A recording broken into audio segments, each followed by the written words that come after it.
Okay, welcome back everybody. This is going to be a quick video, kind of a follow-up on something we had talked about on pod, and I've had a number of emails about it, so I think I need to address this issue. So on the John1911 Podcast a week or so ago, we had discussed a Stevens model 22410 and how we had seen it over at a local FFL, actually Shooter Supply in Loveland, Ohio.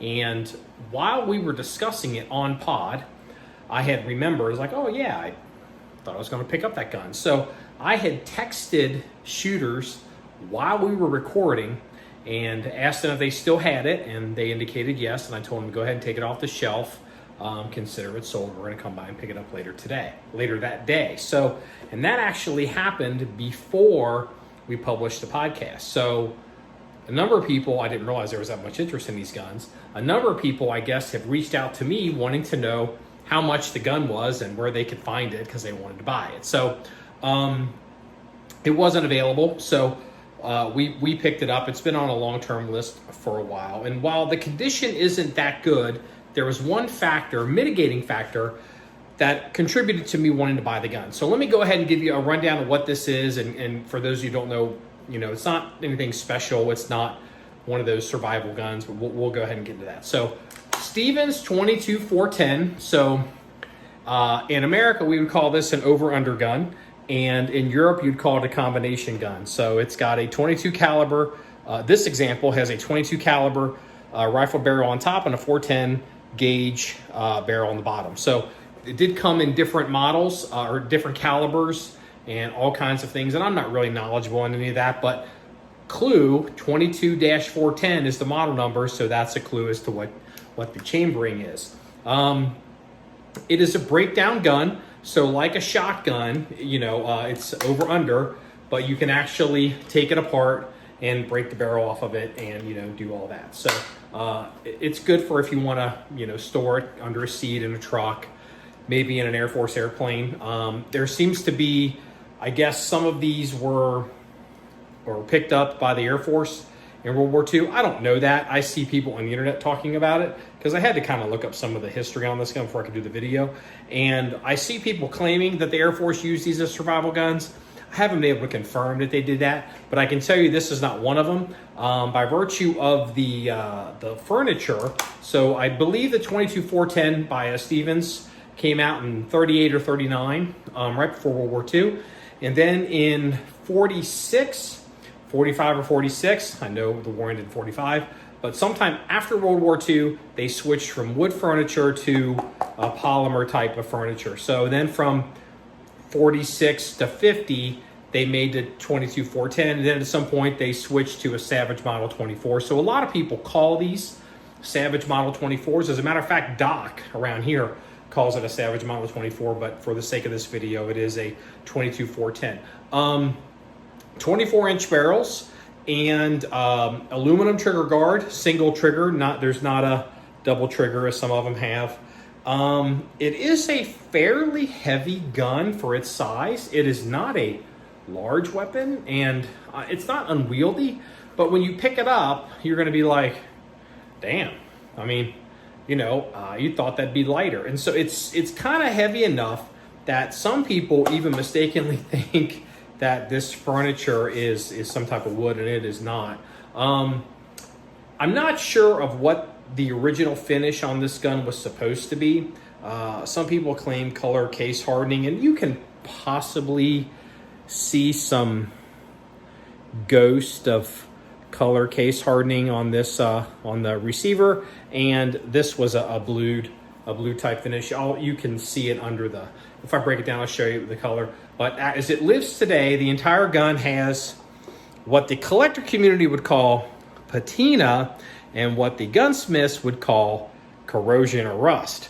So it has definitely seen better days as far as the finish. It's not rusted. It doesn't have any pitting or anything like that. Nothing obvious. I mean, it might have something somewhere on it. It's definitely a well-used gun, or a well-carried gun, or not a well-stored gun. So, pretty interesting.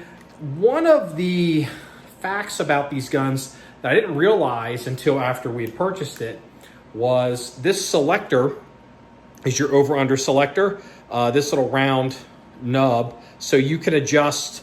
There's a transfer bar inside. You're not going to be able to see it on video. There's a transfer bar inside this receiver, and so you select transfer bar. Let's see, so it's up for the rimfire and down for the 410. So apparently, this system, Stevens had enough complaints or failures or situations where that part either was lost or failed, that if you sent it in for repair, they would actually change the system out to a hammer that had a selector on the hammer. The transfer was basically built into the hammer, and they would just return it with that. They upgraded to a simpler part. So I guess some of the people that are into these guns prefer that original selector on there, and if that were to get lost or broken or the system were to fail, good luck getting parts of that. You'd probably have to get an aftermarket hammer that's got the transfer on it. I believe that is still available. So gun's about 7 pounds. So like I said, it is, kind of heavy for its size. Now it does have some negatives. This particular gun does have some negatives. So obviously the finish is a negative, but for us, that's we like shooter grade guns. It's a reference collection, a shootable collection. So the finish isn't a big deal. It actually adds character to the gun. It is missing on the rear sight the elevation, a little insert that you put under that. And actually, if you look at this, you can even see it in the bright lights here. So patina, rust, patina, and then that looks like a different type of bluing. Now, different type of metal, I would think that that's replaced, but, I don't know. I don't know what a normal 22 410 looks like as far as that is concerned. So that's missing. I would probably like to replace that just to make it complete. However, I need to shoot the gun to make sure, see where things are hitting, and there's no reason to put that in there if that just makes it, so unshootable with the elevation or with the offset. You never know. I've seen that with some guns, so that is a questionable, fix. But to make the gun complete, we'll obviously want to do that. Now, besides all of the normal damage, the pistol grip on this gun, this makes no sense to me. I can't figure out, let me see if I can get this here. So this is all chipped up. I'll get it on film there. All chipped up. And I can't figure out, I can't decide if that was dropped or if somebody was chiseling that, trying to get this cap off for some whatever reason. And if it was dropped, I would think, what did you drop it 4 times? But how would you drop it here? So I don't know. I'm thinking that's Bubba. Bubba got a hold of this for some reason, was trying to do something with the cap, or maybe this is a known weak point with this plastic. It's an older plastic. It's a World War II plastic. It's not like the stuff we have today. This doesn't hold a candle to the nylon 66 stuff. This is probably closer in fragility to some of the original Colt grips compared to, the nylon 66. So that's definitely a negative.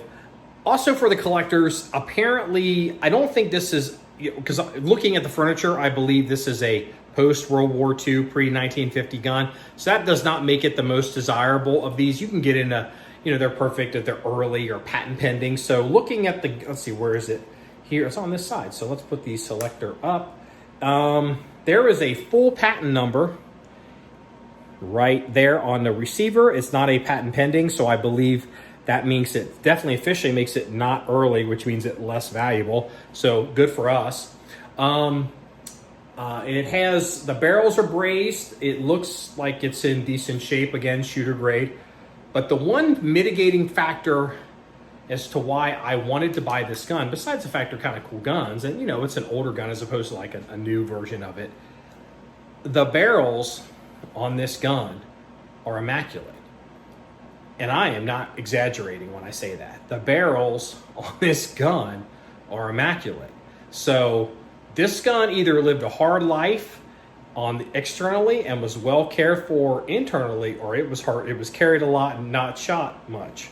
I don't, again, it's 410 and 22. It's not like you're going to shoot the thing to death. But, you know, a gun that's got this much patina on the, you know, on the outside of the gun and kisses and whatever. I mean, like you can get in the light, like just look at the condition of the stock here. Like there's a lot of banging and life and stories and barbed wire fences and walks through the woods. This thing has definitely not lived a quiet life. It's been around, but whomever had this gun was a gun person and took care of those barrels. I mean, even the 22 barrel, it is immaculate. I mean, it's like, wow. Like, and for a shooter, that's right up my alley. So I guess before I close this out, there's one more data point I guess I want to share with you on the breakdown of this gun that's kind of curious. Now, I don't know if this is a symptom of the plastic from early post World War II plastic, or if it's a sign of something of a life well lived. So you can get a vision of what the original finish looked like for those barrels as opposed to patina. And again, it's original form. It even says 22-410 on it. It's, you know, plastic and all that, but something about this kind of smells like vomit. So again, the gun doesn't smell like vomit. You don't smell it. Holding the gun, you didn't smell it at the gun store. You don't smell it in the rack. You don't smell it in here. But for some reason, that plastic piece smells a little like vomit. So I don't know if that's, you know, some tale that I don't want to know as to, you know, maybe deer camp or got a little rambunctious one year. So, but we're going to go ahead and shoot this gun and print it, and eventually we'll file it away in the collection. So if you want to see numerous stories or pictures or links of this gun, please go to our website at John1911.com. That's JOHN1911.com. Remember, it's all about shooting guns and having fun. Everybody, have a good day.